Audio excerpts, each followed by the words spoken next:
Assalamualaikum warahmatullahi wabarakatuh.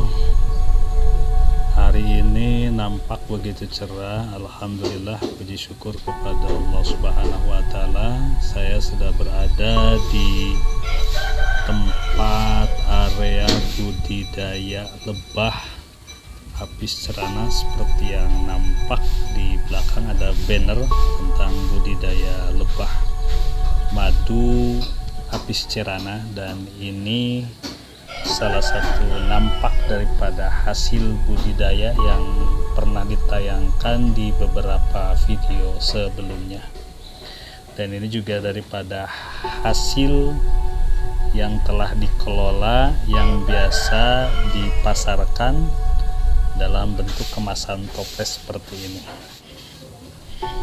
Seperti yang kita ketahui, madu yang dihasilkan dari lebah ini bekerja secara kelompok. Menurut sebagian para ahli, bahwa madu ini bisa terbang ribuan kilo dan kembali tanpa tersesat. Mengutip daripada penyampaian yang pernah disampaikan oleh Dr.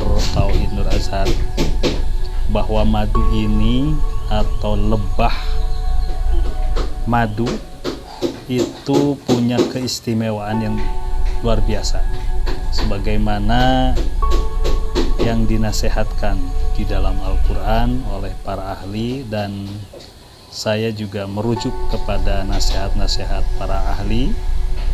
Dan menurut kajian para ahli tentang lebah, ternyata lebah ini mempunyai hormon cinta, sehingga ketika dia mengambil serbuk-serbuk sari atau terbang mencari bunga-bunga untuk dihisap, walaupun harus menempuh ribuan kilo, dan lebah ini kembali ke sarangnya tanpa tersesat. Baik, selanjutnya masih berkaitan dengan masalah madu secara umum. Ada banyak ribuan, mungkin jutaan para ahli, para pengelola, para peneliti, kemudian para petani dan lain sebagainya, penonton, kemudian penikmat, kemudian banyak hal yang berkaitan dengan madu. Semua orang secara umum tahu tentang madu, dan saya juga menyampaikan ini berdasarkan daripada beberapa penyampaian para ahli. Ada dari ahli dari para lingkungan terapis, ada dari orang-orang medis, ada orang-orang peneliti, ada juga dari para pengamat, ada juga dari rekan-rekan atau teman-teman yang sama-sama mengenal, mengkaji, dan bahkan menyampaikan banyak kemanfaatan tentang madu. Jadi madu secara umum ini sangat baik dikonsumsi untuk pengobatan, perawatan kesehatan, untuk segala hal yang berkaitan dengan masalah kehidupan. Karena madu ini saya pernah mendengar dari salah seorang ahli, beliau juga seorang dari ahli peneliti tentang lebah yang pernah berbicara juga tentang masalah kajian madu. Jadi madu ini punya komposisi yang lengkap yang dibutuhkan oleh semua organ tubuh kita. Saya pernah mendengar bahwa di dalam madu ini terdapat 5 unsur rasa.